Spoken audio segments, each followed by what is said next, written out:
Well, hello there, my fellow rushers. How are you doing today? King-rexy here, and today we're gonna be reviewing yet another hero design. This one is quite an interesting one. This was a hero created by Duszny. I don't know. Basically, you can see the guy's name at the top right corner, so you can read it for yourself because I'm probably butchering it, and I don't want to do it. So, he created Grohip, the wild plant, and it is a hero design for Kingdom Rush Vengeance, I assume.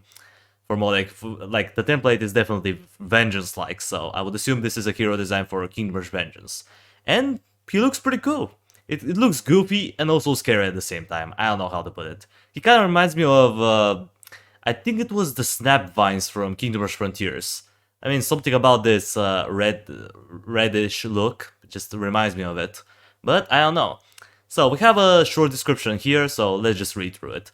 Once just a normal plant, Grohip was watered with a mysterious potion. Now he travels through the realm, trying to find his creator and devour unfortunate enemies in his path. Alright, that's an interesting one.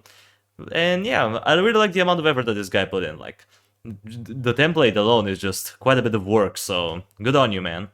But then we also have this character description and character story. So let's get to the character description, or should we? Should we? I don't know. Let's just read through the character description because why not? Grohip is an all-rounded. He can fast travel, stun, silence, and insta-kill. The the proper way of playing him is to move him across the map and poison enemies at the start of so that they can take some damage over time. You can also use Grohip's mobility and insta-kill to eliminate powerful or annoying foes with ease. Alright, from what I can see, it's probably going to be better off if we leave this around the end, just so we can get a better understanding of what we're dealing with. Because here we have a lot of abilities that we don't know what they do yet, so I'll leave the character description for later. For now, let's get to the character story. So let's read through it. Grohip was originally created by an accident. When the Twilight Elves attacked, gnomes were doing anything they could to survive. Unfortunately, Weirdwoods and Gravebark, I think that's supposed to be Berry Bark, weren't able to repel the attackers by themselves. What if we created more silent, more sentient plants? What if we used the power of our goddess? One brave enough one once asked. Throughout the generations, a potion made entirely out of the actual tears of Villini was being passed into the gnome bloodline. It was thought that the potion could create sentient life, but ever since Bravebark and his springs were created, nobody found enough courage to use this power. Nobody until now. A nameless gnome inventor, out of desperation, tried to make a certain powerful flower sentient. It was believed that this plant could purify the darkness. The ritual of creation was nearly complete, but then everything went downhill. Twilight was busted through the main gate, killing every light creature they found. The nameless gnome inventor had to flee, abandoning the experiment and accidentally destroying the potion. A few days after the attack, Grohip was born. Turned out that the entirety of the potion was spilled on a small snap vine. Upon gaining full consciousness, Grohip got out of the ruined town and wandered off in hopes of finding his creator, eating every dark creature on his path. Pretty cool backstory. I like how he was just never meant to be, but he just kind of happened to become sentient. And I knew that this was a snapvine thingy because as the writer says, turned out that the entirety of the potion was spilled on a small snapvine. So it is a snapvine. It's like a quote unquote mutated snapvine in a way. At least that's what it looks like a little bit. So here we have the abilities and statistics. These the ones are with max growth though. Now there's also the short descriptions, so let's get through them real quick. Here we go. And also now you can see the character in its full glory right up in here. Looks pretty cool. It's kind of unsettling that he doesn't have eyes, but I guess it's more thematic because the snap vines from Kingdom Rush Frontiers didn't have any eyes, so Yeah, I suppose it is kind of accurate. So the statistics, 350 health, no armor, but he can teleport, or it can teleport, I don't know its gender. Similar to Gravebark, but faster. I don't know why he keeps saying Gravebark. It is Bravebark with a B, not with a G, but I guess it was a typo. I'm not gonna judge it because of that. Typos do happen. Primary. Melee deals medium physical damage, heals every attack. Ranged, fast firing speed deals small true damage, and poisons the target, dealing small damage for a very long time. Passive. Growth. Every time Grohip attacks with his melee or Devour, he receives a bit of extra damage and health. This effect has a limit and resets upon death. Alright, that's a little bit of a short description of what this hero is going to look like. We're gonna get into the details in a little bit, guys, don't worry. Before that, I wanna get through this. The abilities. This is basically a short description of the abilities, of basically how they're gonna look like if he was... imagine if he was into the hero room. You're not gonna see all of this. You're not gonna see that. What you're gonna see, however, is this. So that's basically, I would assume, the description of the abilities into the hero room. So let's read through them. Leaf Blower. Grohip throws his leaf like a boomerang, dealing medium damage to all enemies on its path. Alright, some sort of area damage. Okay. Dizzy Bloom. Quickly glows a flower that then explodes, stunning and silencing enemies in a giant area. Ooh, that sounds spicy. Devour. Quickly insta-kills an enemy and heals. Pretty nice. Teeter Slam. Extends his head and bites the enemy that's the closest to the exit, dealing true damage and stunning them. Alright, that's interesting. I mean, it makes sense, it's a plant, so it can just go like this and just snap you up. Just like an actual snap vine. Alright, hero spell. Insta-planting. Spawns a small fly trap plant in front of every enemy in range. These plants die after they lose their target. Spawn plants have more stats when there are less enemies. Alright, when there are less enemies. That's interesting. Alright, so now that we have a somewhat of an idea of how this hero is gonna look like, let's get into the deeper analysis. So, abilities and statistics.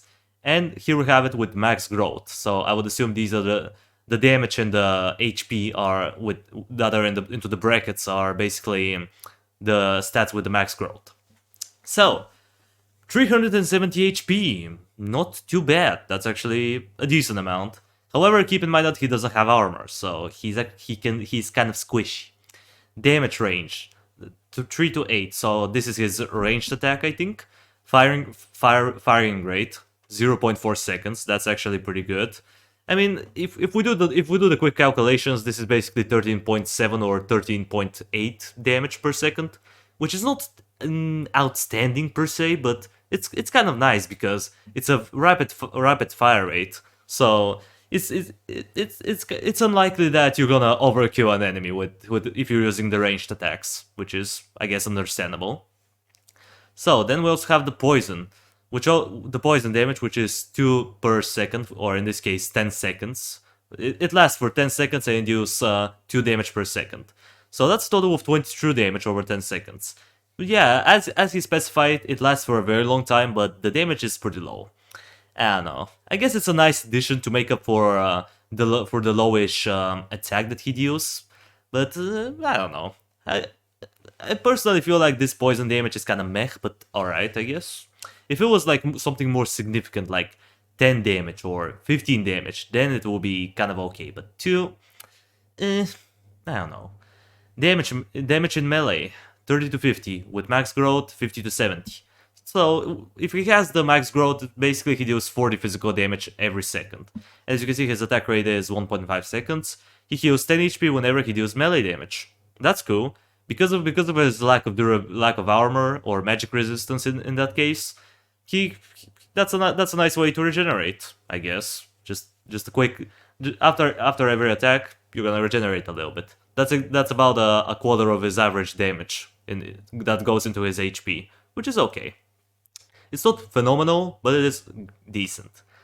Now, before we get to the abilities, here we have some range things. So here we have a range of Dizzy Bloom. and the area of the hero spell. And here we have the Leaf Blowers area, which I think he renamed it. He renamed the ability to Leaf Blade because I don't find this ability anywhere up in here. So I would assume that he renamed it up to Leaf Blade. So keep in mind that this is actually Leaf Blade, not Leaf Blower. And then here we have also Leaf Blower, Teeter Slam, and ranged primary range. So that's basically the range, his range when he's using his ranged attacks, and when he's using the Teeter Slam. So as you can see, the range is quite good. It's quite generous, not gonna lie. It's not like super short, but it's definitely not as broken as, let's say, Eredon, because Eredon, let's be honest, he has by far the best range out of any ranged hero. The Leaf Blowers area, or Leaf Blade, the area is interesting. It's I don't know if it's a little bit short, like not in terms of length, but in terms of size, because I feel like some enemies that are like on the top or bottom sublane may or may not receive damage, so that's a little bit concerning. But look at that area of the Dizzy Bloom, man. That's spicy. That's quite a generous AoE. I like it. And also that's the same for the hero spell, so that's awesome. Now let's get back to the statistics for the abilities. So, Leaf Blade. Casting animation, 0.5 seconds. Damage, 50 to 80. Cooldown, 10 seconds. Leaf Blade deals damage twice because it acts like a boomerang. Alright, so it deals damage twice. So, I would assume that it can hit enemies on the way back. So if you catch an enemy twice, you're gonna do 100 to 160 physical damage. Not too bad. That's actually pretty decent. It's quite a nice physical damage. It's kind of like a super strong Goblin Rank attack. You know how the Goblin Ranks have that Mega Rank attack, but it's very underwhelming? Well, this is the attack, but actually good. It has 10 seconds cooldown though, which is pretty darn short. And I mean, look at that area. He's gonna be hitting a lot of enemies in a line. That's dope. That's very good. Moving on to the next one, Dizzy Bloom. Casting animation 2 seconds, so he takes quite a while to execute it.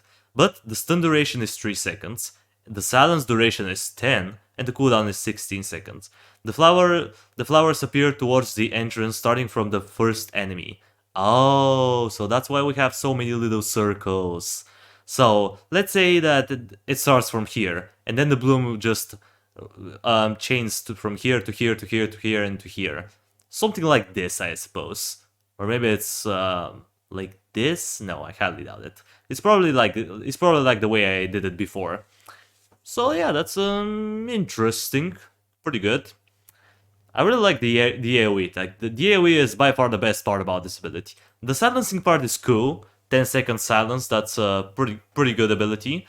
It's not permanent though, like Junpei, but that still doesn't make it bad. Like 10 seconds is quite a decent amount of time, especially if you're using this guy on the Anurian levels or the Winter levels where you have to face Winter Lords and Ice Reapers. This is gonna come in handy quite often. It recharges quickly, and the silence duration lasts for a good amount of time. And also it stuns for a bit, which is nice. So, moving on. The Teeter Slam. It can be cancelled without starting the CD. I suppose this is the casting time, but he used the D, but he typed it with D instead of T. Whatever, it's a small typo, it's okay. That's basically the casting time. So, 1 second casting time, okay. Damage, 100 true damage, okay. Stun for 5 seconds and cooldown of 10 seconds. This ability always targets the enemy who's the closest to the exit. Alright, I mean, look at that area.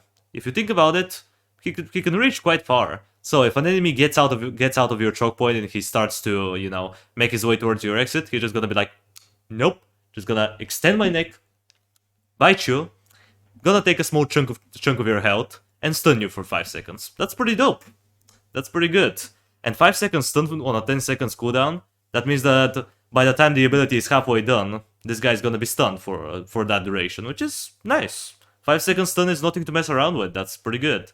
Sure, only 100 true damage may seem like a little bit less, but 10 seconds, that's a pretty reasonable cooldown for an ability of this caliber.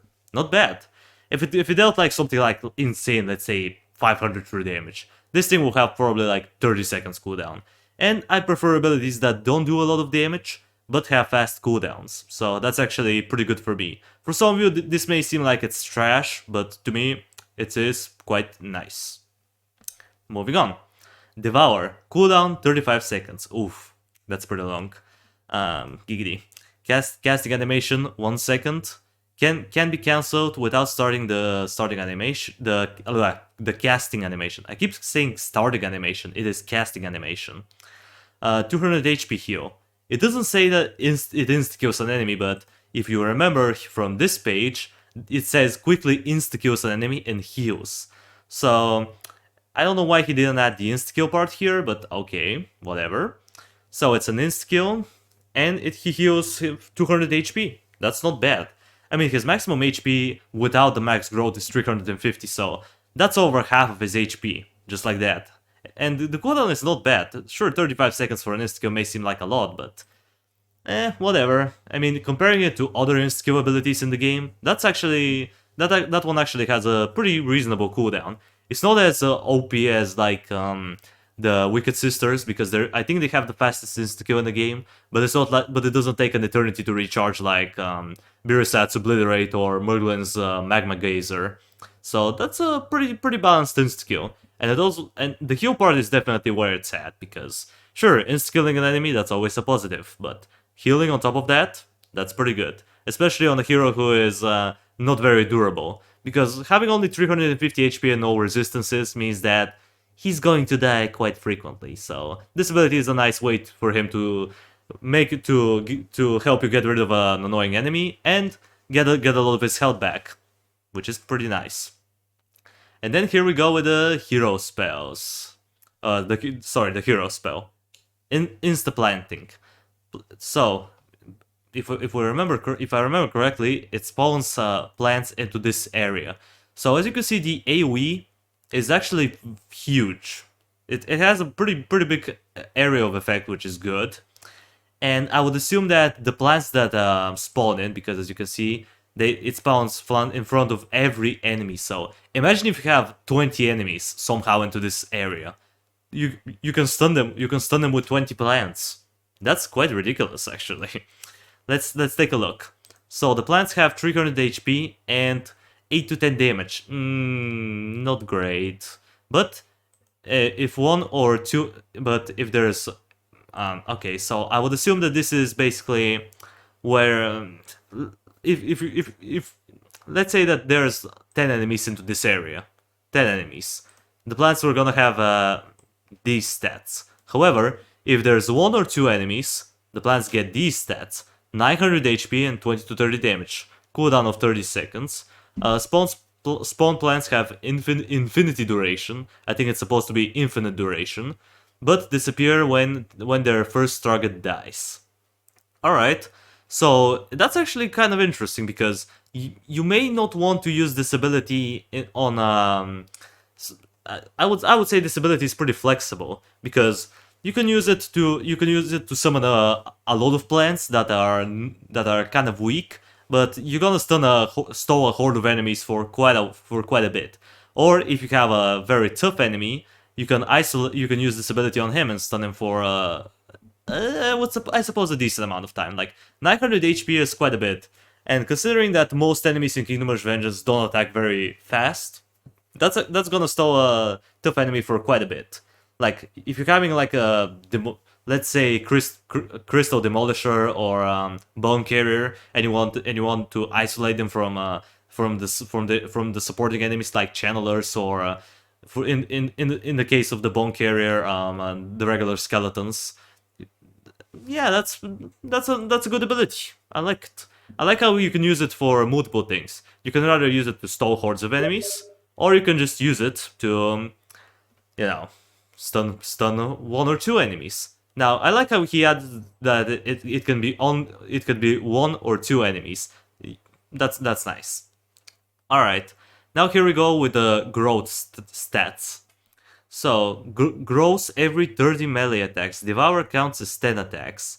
Growth, growth gives Grohip additional 2 damage and HP every time he grows. Grohip can grow 10 times. The effect resets upon death.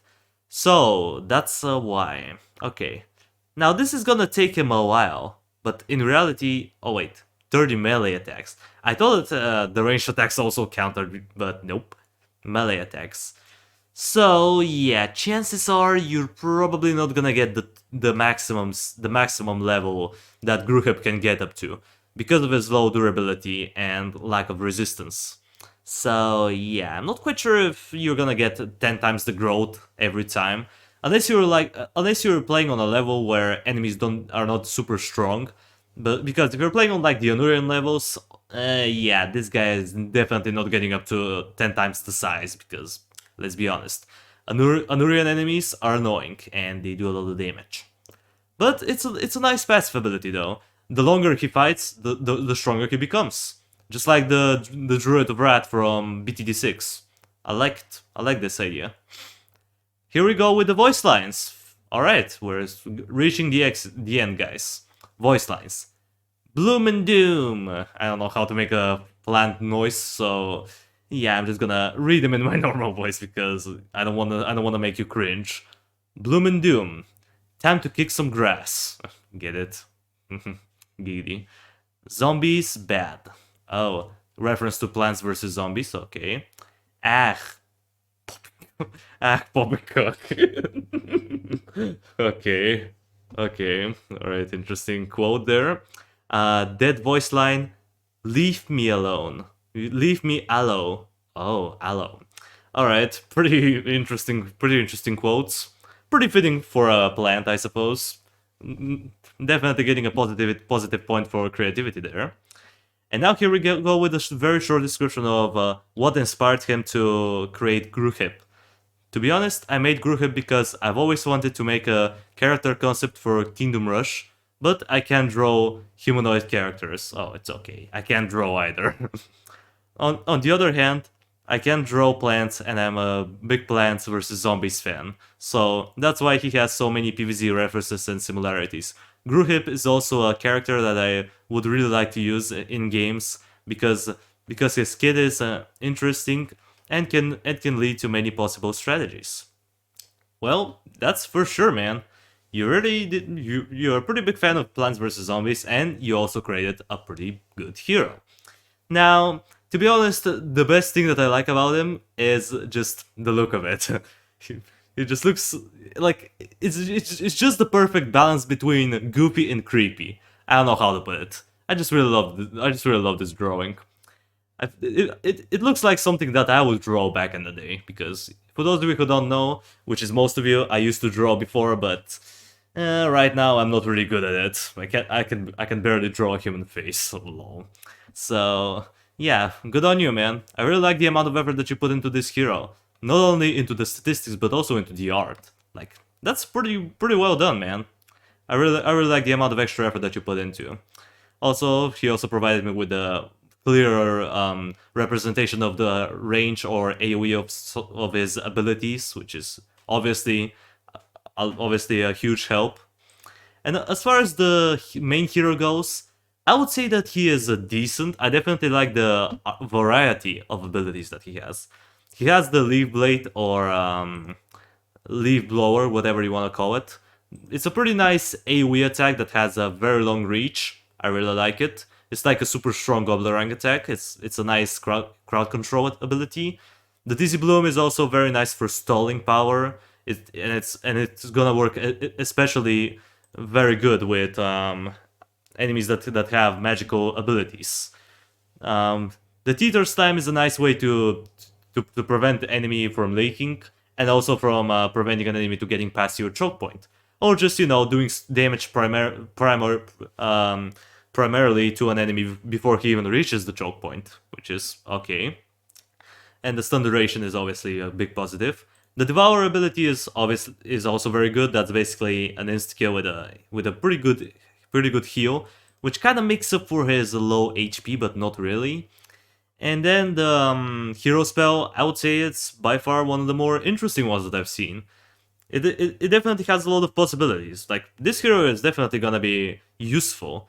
Sure, his stats may be a little bit underwhelming with the lack of durability that he has, but his damage is pretty decent, and he also grows stronger the longer he fights. So that's pretty interesting. You definitely want to be active with this hero. You don't want to use him like Jigu and just put him at one choke point and be like, well, go ahead, do your job. I'm just gonna look away. Nope. You have to be very active with this hero in order to achieve his full potential, which is good, because these are the type of heroes that I like. Heroes that are micro-involved and are good for everything. Like, this hero has one of everything. Crowd control? Check. Crowd stalling power? Check. Single target damage? Check. Like, he checks every box. I like it. I'll give this hero a solid 9.3 out of 10. He is very good, pretty strong. I would say the only issue that I have is just the HP amount. The poison damage is okay, but I feel like it's a little bit too low. Like, 2 damage is not gonna be very noticeable at all. And the other issue that I have, to be honest, let me just take a look at the abilities once more. No, actually, the abilities are fine. I just have some issues with the statistics of the hero. The passive or innate ability is pretty good. However, the only issue that I see with this ability is that on the harder levels in Kingdom Rush Vengeance, like as I said before, the Anurian stages, it's gonna be very hard for Grohip to achieve his maximum growth, because enemies are pretty hard to kill, and on top of that, enemies can return a lot of damage back. And this guy cannot tank for a long time, so yeah, you probably wanna just leave him around. Get it? Leave him around. Lol. Basically, you wanna just allow him to fight a bunch of low tier enemies in order for him to achieve his maximum potential. And once he reaches his maximum potential, then you can start sending him towards tougher enemies.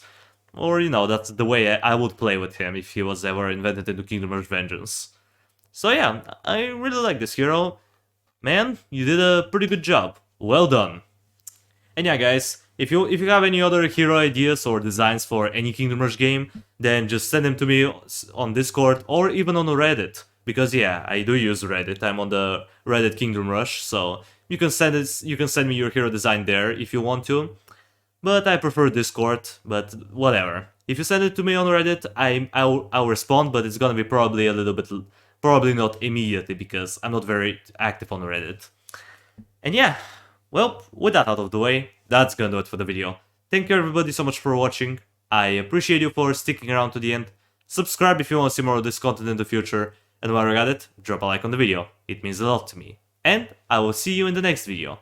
Until it comes, that was King-rexy. Over and out.